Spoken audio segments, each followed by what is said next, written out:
नमस्कार, मी श्वेता अंकले. तरुण भारत न्यूज बुलेटिनमध्ये आपल्या सर्वांचे स्वागत. आता पाहूया ठळक घडामोडी. काळ्या दिनाप्रमाणे कर्नाटक सरकारने बेळगाव महामेळाव्यास परवानगी देण्यात उशीर केला आणि मराठी भाषिकांची ताकद कमी करण्याचा प्रयत्न केला. महाराष्ट्र एकीकरण समितीने रीतसर अर्ज केल्यानंतरही रात्री उशिरापर्यंत परवानगी मिळाली नव्हती. मात्र मराठी भाषिकांची तयारी पाहून प्रशासनाने तोंडी परवानगी दिली. आज सकाळी व्हॅक्सिन डेपो परिसरात महामेळाव्यासाठी मोठ्या संख्येने जमलेल्या मराठी भाषिकांवर कानडी पोलिसांनी जबरदस्तीने कारवाई करत माजी आमदार मनोहर किणेकर, सरचिटणीस मालोजी अष्टेकर, प्रकाश मरगाळे, रमाकांत कोंडुस्कर, अंकुश केसरकर, शुभम शेळके, रेणू किल्लेकर, शिवाणी पाटील, सुधा भातकांडे, RM चौगुले, सरस्वती पाटील आदी मये समिती पदाधिकाऱ्यांना ताब्यात घेऊन मार्केट यार्ड परिसरातील एका हॉलमध्ये बंदिस्त करून ठेवण्यात आले होते. या कारवाईमुळे लोकशाही मार्गाने आंदोलन करण्याचा आणि अभिव्यक्ती स्वातंत्र्याचा हक्क मराठी भाषिकांकडून हिरावला जात असल्याचा निषेध व्यक्त केला गेला. पदाधिकाऱ्यांनी महाराष्ट्र सरकारकडे आर्त हाक दिली की अधिवेशनात हा विषय उपस्थित करावा. बेळगावातील मराठी भाषिकांच्या आज नियोजित महामेळाव्यास कर्नाटक प्रशासनाने परवानगी नाकारली होती. तसेच शिवसेना उद्धव बाळासाहेब ठाकरे पक्षाच्या नेत्यांसह महाराष्ट्रातील इतर नेत्यांना बेळगावात प्रवेशबंदी घालण्यात आली होती. या निर्णयाचा निषेध म्हणून शिवसेना ठाकरे गटाच्या कार्यकर्त्यांनी महाराष्ट्रातून कर्नाटकाकडे जाणाऱ्या अनेक बस रोखून आंदोलन छेडले. हे आंदोलन कोल्हापूरच्या मध्यवर्ती बस स्थानक परिसरात करण्यात आले. यावेळी कर्नाटक सरकारच्या विरोधात जोरदार घोषणाबाजी करत परिसर दणाणून गेला होता. हातात भगवे झेंडे घेऊन ठाकरे गटाचे उपनेते संजय पवार आणि सहसंपर्क प्रमुख विजय देवणे यांच्या नेतृत्वाखाली जवळपास अर्धा तासाहून अधिक काळ बस सेवा ठप्प करण्यात आली. मध्यवर्ती महाराष्ट्र एकीकरण समितीच्या बेळगावातील महामेळाव्याच्या पार्श्वभूमीवर आज 8 डिसेंबर रोजी पहाटेपासून खानापूर परिसरात पोलिसांनी मोठ्या प्रमाणात अटक सत्र राबवले. समितीच्या अनेक नेत्यांना त्यांच्या घरातूनच ताब्यात घेण्यात आले. या कारवाईमुळे मराठी भाषिकांमध्ये तीव्र संताप व्यक्त केला जात आहे. अटक करण्यात आलेल्यांमध्ये समितीचे अध्यक्ष गोपाळ देसाई, कार्याध्यक्ष निरंजन सरदेसाई, सरचिटणीस आबासाहेब दळवी, माजी जिल्हा परिषद सदस्य जयराम देसाई, प्रकाश चव्हाण, गोपाळ पाटील आणि पांडुरंग सावंत यांचा समावेश आहे. सर्वांना खानापूर पोलीस स्थानकात ठेवण्यात आले आहे. या कारवाईसोबतच बेळगावला जोडणाऱ्या सर्व मार्गांवर वाहनांची तपासणी करण्यात आली, ज्यामुळे प्रवाशांना अडथळे आणि गैरसोय सहन करावी लागली.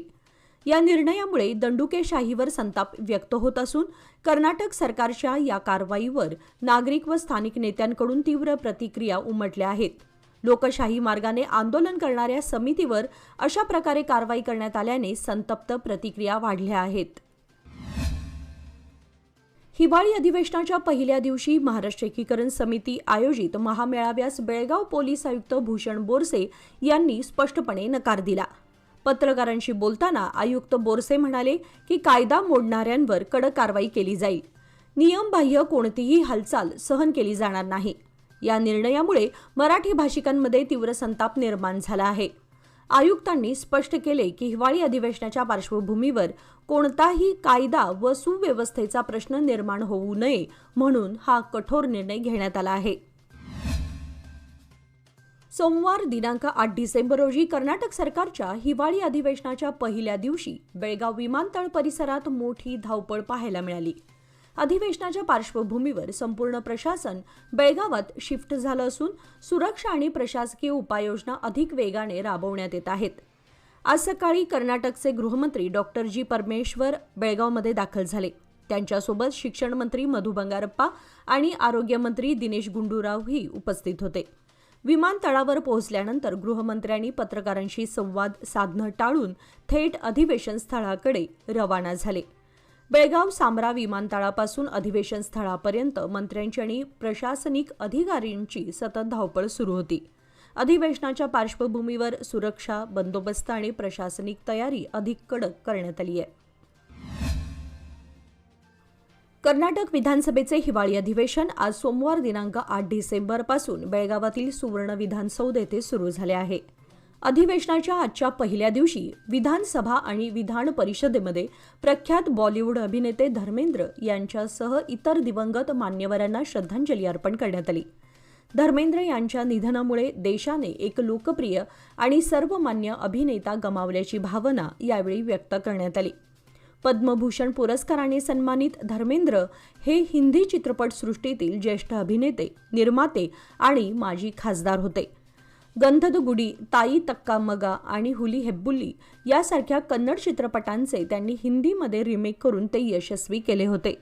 मॅट्रिकपर्यंत शिक्षण पूर्ण केल्यानंतर त्यांनी 1960 साली चित्रपट सृष्टीमध्ये पदार्पण केलं आणि आपल्या कारकिर्दीत 300हून अधिक चित्रपटांमध्ये भूमिका साकारल्या. धर्मेंद्र यांचा शोले हा चित्रपट इंडिया टाइम्सने सर्वकालीन टॉप 25 बॉलिवूड चित्रपटांमध्ये सर्वोत्तम चित्रपट म्हणून गौरवला होता. सभागृहाचे नेते आणि लघुसिंचन व विज्ञान तंत्रज्ञान मंत्री बोसराजू तसेच विरोधी पक्षनेत्यांनी काही क्षण मौन पाळून दिवंगतांना श्रद्धांजली वाहिली. आज सोमवार दिनांक 8 डिसेंबरपासून सुरू होणाऱ्या विधिमंडळाच्या हिवाळी अधिवेशनाच्या पार्श्वभूमीवर बेळगाव शहर पुन्हा एकदा आंदोलकांच्या गर्दीने भरून जाणार आहे. लोकशाही पद्धतीने होणारी आंदोलने हे या अधिवेशनाचे वैशिष्ट्य मानलं जातं आणि यंदाही राज्यातील विविध भागातून हजारो नागरिक आपल्या मागण्यांसाठी बेळगावकडे रवाना होत आहेत. अधिवेशनाचा कालावधी अवघा 8-10 दिवसांचा असला तरी पहिल्याच दिवशी मोर्चे, धरणे, उपोषणे होतील अशी आशा होती. मात्र आज फक्त एकच आंदोलनाची नोंद झाली आहे. आजपासून अधिवेशनाची अधिकृत सुरुवात झाली असली तरी उद्या मंगळवारी या अधिवेशनाला रंग येणार आहे. मोर्चेकरांची मोठी गर्दी गृहीत धरून पोलिसांनीही कडक बंदोबस्ताची तयारी केली आहे. कष्टकरी संघटना, सामाजिक संस्था आणि काही राजकीय पक्षांनी आंदोलनांसाठी पोलीस आयुक्तालयाकडे परवानगी मागितली आहे. यापैकी मोठे मोर्चे आणि साखळी उपोषणाची मागणी विविध राजकीय संघटनांकडून करण्यात आली आहे. अधिवेशनाच्या दुसऱ्या दिवशी मोठ्या प्रमाणात मोर्चे, धरणे आणि उपोषण आंदोलनांची नोंद होणार आहे. राज्य काँग्रेस सरकारच्या शेतकरी विरोधी धोरणाचा निषेध करण्यासाठी भाजपकडून उद्या मंगळवार दिनांक 9 डिसेंबर रोजी बेळगावच्या मालिनी सिटी मैदानावर जोरदार आंदोलन आयोजित करण्यात आले आहे. या पार्श्वभूमीवर आज राज्य भाजप अध्यक्ष BY विजयेंद्र, विरोधी पक्षनेते R अशोक आणि विधान परिषदेतले विरोधी पक्षनेते चलवादी नारायणस्वामी यांनी आंदोलनस्थळाची पाहणी केली. शेतकरी विरोधी धोरण, वीज दरवाढ, खते आणि बियाण्यांच्या वाढलेल्या किमती तसेच प्रशासनाचा ढिसाळ कारभार या आंदोलनातील प्रमुख मागण्या असणार आहेत. राज्य सरकारला घेरण्यासाठी भाजपकडून मोठ्या प्रमाणात कार्यकर्ते आणि नेते सहभागी होणार असून या पार्श्वभूमीवर शहरात व्यापक पोलीस बंदोबस्त तैनात करण्यात आला आहे. विरोधी पक्षनेते R अशोक यांनी बेळगावमध्ये पत्रकार परिषद घेऊन काँग्रेस सरकारवर तीव्र टीका केली. त्यांनी शेतकऱ्यांच्या वाढत्या समस्यांकडे सरकारचा उदासीन दृष्टिकोन असल्याचा आरोप करत उद्या मंगळवारी भाजपकडून तीव्र आंदोलन होणार असल्याची घोषणा केली. कर्नाटक शेतकरी आत्महत्यांच्या संख्येमध्ये देशामध्ये दुसऱ्या क्रमांकावर असून काँग्रेसच्या सत्ताकाळात 2400हून अधिक शेतकऱ्यांनी आत्महत्या केल्याचे त्यांनी सांगितले. सरकारचे कामकाज ठप्प असून राज्याची तिजोरी रिकामी झाली असल्याचा आणि सत्तेचा गर्व वाढल्याचा आरोपही अशोक यांनी केला. प्रशासनावर राजकीय दबाव टाकून शेतकऱ्यांसाठी आवश्यक निधी रोखला जात असल्याचा त्यांनी दावा केला. पूरग्रस्तांना मदत आणि नुकसान भरपाईबाबत विधानसभेमध्ये तातडीने चर्चा न झाल्यास आंदोलन आणखी तीव्र करण्याचा इशारा त्यांनी दिला. शेतकऱ्यांना न्याय मिळेपर्यंत भाजपचे आंदोलन कायम राहील असा ठाम इशाराही R अशोक यांनी दिला. कर्नाटक विधिमंडळाचे हिवाळी अधिवेशन आजपासून बेळगावात सुरू होत असून 8 ते 19 डिसेंबर या कालावधीत हे अधिवेशन होणार आहे. या पार्श्वभूमीवर संपूर्ण शहरात सुरक्षेचे कडेकोट व्यवस्थापन करण्यात आले आहे. अधिवेशन काळामध्ये कोणताही अनुचित प्रकार घडू नये म्हणून शहरातील महत्त्वाच्या चौकांमध्ये पोलीस बंदोबस्त तैनात करण्यात आलाय. राणी चन्नम्मा चौक, धर्मवीर संभाजी चौक, गोगटे सर्कल, RTO परिसर आणि इतर प्रमुख ठिकाणी सुरक्षा वाढवण्यात आली आहे. अधिवेशन वादळी ठरण्याची शक्यता लक्षात घेता विशेष तपासणी मोहीम राबवली जात असून पोलिसांकडून संशयास्पद हालचालींवर बारकाईने नजर ठेवली जात आहे. पोलीस आणि प्रशासन सज्ज असून शहरामध्ये शांतता आणि कायदा व सुव्यवस्था राखण्याचा निर्धार व्यक्त करण्यात आला आहे. बेळगावात घेतल्या जात असलेल्या कर्नाटक विधानसभेच्या हिवाळी अधिवेशनाला प्रत्युत्तर म्हणून मध्यवर्ती मये समितीने सोमवारी महामेळाव्याचे आयोजन केले होते. मात्र प्रशासनाने महामेळाव्यावर धास्ती निर्माण केली होती आणि तो होऊ नये यासाठी पूर्वव्यवस्था केली होती. लोकशाही मार्गाने सभास्थळी जाण्याचा प्रयत्न करणाऱ्या मये समितीचे नेते आणि कार्यकर्त्यांची पोलिसांनी धरपकड करून अज्ञातस्थळी नेले. मये समितीने महामेळावा शहरातील 5 पैकी एका ठिकाणी भरवण्याची मागणी केली होती, परंतु पोलीस आयुक्तांनी महामेळाव्यालाच परवानगी नाकारली आणि शहरातील 5 ठिकाणी जमावबंदीचा आदेश दिला. परवानगी नाकारल्या जाण्यामुळे समितीने व्हॅक्सिन डेपो परिसरात महामेळावा भरवण्याचा निर्धार केला होता. प्रशासनाला समितीने सभास्थळी येऊन गनिमी काव्याने हालचाल करेल अशी धास्ती असल्याने पोलिसांनी खबरदारी घेतली. काही नेत्यांच्या घरासमोरच पोलीस तैनात करण्यात आले होते, तर काहींना घराबाहेर पडताच ताब्यात घेतले गेले. सकाळी 8 वाजल्यापासून दुपारी 1 वाजेपर्यंत हा प्रकार सुरू होता. कार्यकर्ते सीमाबाबत घोषणा देत सभास्थळी पोहोचण्याचा प्रयत्न करत होते, मात्र पोलिसांनी त्यांना वाटेतच अडवून पोलीस वाहनातून पोलीस ठाण्यामध्ये नेले. महाराष्ट्र कर्नाटक सीमा भागातील तणाव पुन्हा एकदा उफाळून आलाय. काही दिवसांपूर्वी कोल्हापूर येथे शिवसेना ठाकरे गट कार्यकर्त्यांनी कर्नाटक सरकारच्या बसेस रोखून धरल्या होत्या. त्याला प्रत्युत्तर म्हणून आज अथणी येथे कन्नड संघटनांच्या कार्यकर्त्यांनी महाराष्ट्र राज्य परिवहन महामंडळाच्या बसवर जय कर्नाटक असे लिहून आंदोलनाचा निषेध नोंदवला. या कृतीमुळे सीमा भागात तणावाचं वातावरण निर्माण झालं असून दोन्ही राज्यांमध्ये आंदोलन आणि प्रतिकाराच्या घटना समोर येत आहेत. परिस्थिती बिघडू नये म्हणून स्थानिक प्रशासनाने तात्काळ हस्तक्षेप केला असून शहरात बस स्थानक परिसरात आणि दोन्ही राज्यांच्या सीमेवर पोलीस बंदोबस्त वाढवण्यात आलाय.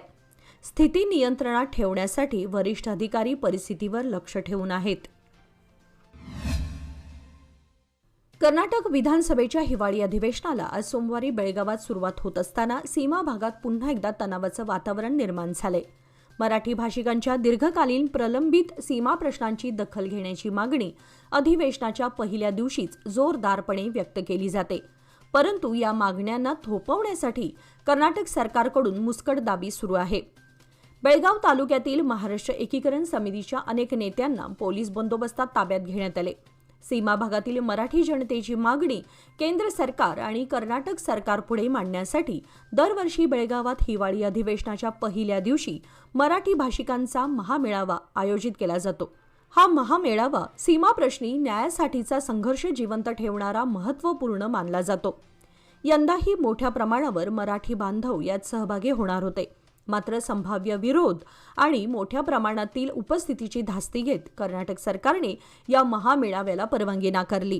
त्या पाठोपाठ महाराष्ट्र एकीकरण समितीच्या नेत्यांना अटक करून आंदोलने रोखण्याचा प्रयत्न करण्यात आला. महामेळावा संदर्भातील बॅनर्स, झेंडे हाती घेऊन संयुक्त महाराष्ट्राच्या जोरदार घोषणा देण्यात आल्या. यावेळी संभाव्य धोका लक्षात घेऊन पोलिसांनी त्यांना अटक केली. Hind Educational and Social Welfare सोसायटीतर्फे आयोजित मोफत वैद्यकीय तपासणी शिबिराला बेळगाव उत्तरचे आमदार आसिफ सेठ यांनी भेट दिली. यावेळी त्यांनी डॉक्टर, स्वयंसेवक आणि लाभार्थ्यांशी संवाद साधत समाजाला सुलभ आणि गुणवत्तापूर्ण आरोग्य सेवा उपलब्ध करून देण्यासाठी संस्थेने केलेल्या प्रयत्नांचे कौतुक केले. नियमित आरोग्य तपासण्यांचे महत्त्व अधोरेखित करत त्यांनी या उपक्रमाद्वारे वंचित घटकांना मिळणाऱ्या मदतीबद्दल समाधान व्यक्त केले. शिबिरातून परिसरातील रहिवाशांना सर्वसाधारण आरोग्य तपासण्या, तज्ज्ञांचे वैद्यकीय सल्ले तसेच आरोग्यविषयक जनजागृती मार्गदर्शनाचा लाभ मिळाला. बेळगाव शहरातील गांधीनगर येथे चालवण्यात येणाऱ्या खासगी जय किसान होलसेल व्हेजिटेबल मर्चंट्स असोसिएशनला कर्नाटक उच्च न्यायालयाच्या खंडपीठाकडून आज सोमवारी 8 डिसेंबर रोजी मोठा धक्का बसला. कृषी पणन विभागाने व्यापारी परवाना रद्द करण्याच्या दिलेल्या आदेशाला आव्हान देणारी असोसिएशनची याचिका न्यायालयाने फेटाळून लावली. कृषी उत्पन्न बाजार कायदा 1966च्या उल्लंघनाच्या कारणावरून 15 सप्टेंबर 2025 रोजी कृषी पणन संचालकांनी मार्केटचा परवाना रद्द केला होता. या विरोधात असोसिएशनने एकल न्यायाधीशांसमोर याचिका दाखल केली होती. ती देखील फेटाळण्यात आल्याने असोसिएशनने खंडपीठात दाद मागितली होती. मात्र न्यायमूर्ती एस.जी. पंडित व न्यायमूर्ती गीता के.बी. यांच्या खंडपीठाने प्राथमिक सुनावणी दरम्यानच सदर याचिका फेटाळत कृषी विभागाच्या निर्णयाला मान्यता दिली आहे. या निर्णयामुळे खासगी मार्केटवर कायद्याची कठोर अंमलबजावणी होत असल्याचे स्पष्ट झाले आहे. मित्रा फाउंडेशन बेळगावतर्फे उत्स्फूर्त वक्तृत्व स्पर्धेचे आयोजन 14 डिसेंबर रोजी महिला विद्यालय येथे करण्यात आले आहे. ही स्पर्धा बेळगाव तालुक्यातील मराठी माध्यमातील 8वी ते 10वी इयत्तेतील विद्यार्थ्यांसाठी मर्यादित असेल. स्पर्धेसाठी 4 विषय निश्चित करण्यात आले असून स्पर्धकांनी चिठ्ठीद्वारे विषय निवडून त्यावर 5 मिनिटांचे भाषण करावे लागणार आहे. विजेत्यांसाठी आकर्षक बक्षिसे ठेवण्यात आली असून पहिले बक्षीस ₹5,000, दुसरे बक्षीस ₹3,500, तिसरे बक्षीस ₹2,500 तर चौथे बक्षीस ₹1,000 उत्तेजनार्थ म्हणून देण्यात येणार आहे. विद्यार्थ्यांमध्ये वाचन संस्कृती कमी होत चालल्याने ती वाढीस लागावी या उद्देशाने ही स्पर्धा आयोजित केली असल्याचे आयोजकांनी सांगितले. अधिक माहितीसाठी 9449225445 या मोबाईल क्रमांकावर संपर्क साधावा असे आवाहन मित्रा फाउंडेशन बेळगावतर्फे करण्यात आले आहे. याची सर्वांनी नोंद घ्यावी. सामाजिक कार्यकर्ते आणि बिजगर्णी ग्रामपंचायत उपाध्यक्ष महेश पाटील यांच्या पुढाकाराने येळेबैल गावातील स्मशानभूमीमध्ये वृक्षारोपणाचा उपक्रम उत्साहात पार पडला. यावेळी ग्रामस्थ व युवकांनी या उपक्रमात सक्रिय सहभाग घेत परिसर हिरवळयुक्त करण्यासाठी हातभार लावला. अलीकडेच या ठिकाणी स्वच्छता मोहीम राबवण्यात आली होती. त्यानंतर रविवार दिनांक 7 डिसेंबर रोजी वृक्षारोपण करण्यात आले. या उपक्रमात विविध प्रकारची झाडे लावण्यात आली असून ती जगवण्याची जबाबदारी देखील ग्रामस्थांनी घेतली आहे. यावेळी ग्रामपंचायत उपाध्यक्ष महेश पाटील यांनी सांगितले की स्मशानभूमी ही केवळ आपल्या जीवनातील नुसता शेवटचा टप्पा नसून ती स्वच्छ, शांत आणि निसर्गरम्य असावी या उदात्त हेतूने हा उपक्रम राबवण्यात आला आहे. या उपक्रमामुळे ग्रामस्थांमध्ये पर्यावरणपूरक जाणीव निर्माण होत असून स्मशानभूमीचा परिसर अधिक शांतीपूर्ण आणि सुंदर होईल अशी अपेक्षा व्यक्त करण्यात येत आहे. कर्नाटक विधानसभेच्या हिवाळी अधिवेशनाच्या पार्श्वभूमीवर मराठी भाषिकांच्या महामेळाव्याची पोलीस प्रशासनाने गंभीर दखल घेतली होती. महामेळावा होऊ नये यासाठी प्रशासनाने कडक उपाययोजना राबवल्याने टिळकवाडी परिसरातील दुसरे रेल्वे फाटक परिसर संपूर्णपणे पोलीस छावणीमध्ये रूपांतरित झाला होता. महामेळाव्यास परवानगी नाकारल्यामुळे समिती नेते आणि कार्यकर्ते गनिमी काव्याने सभास्थळी पोहोचण्याचा प्रयत्न करू शकतात अशी शक्यता गृहीत धरून पोलिसांनी कडेकोट बंदोबस्त ठेवला होता.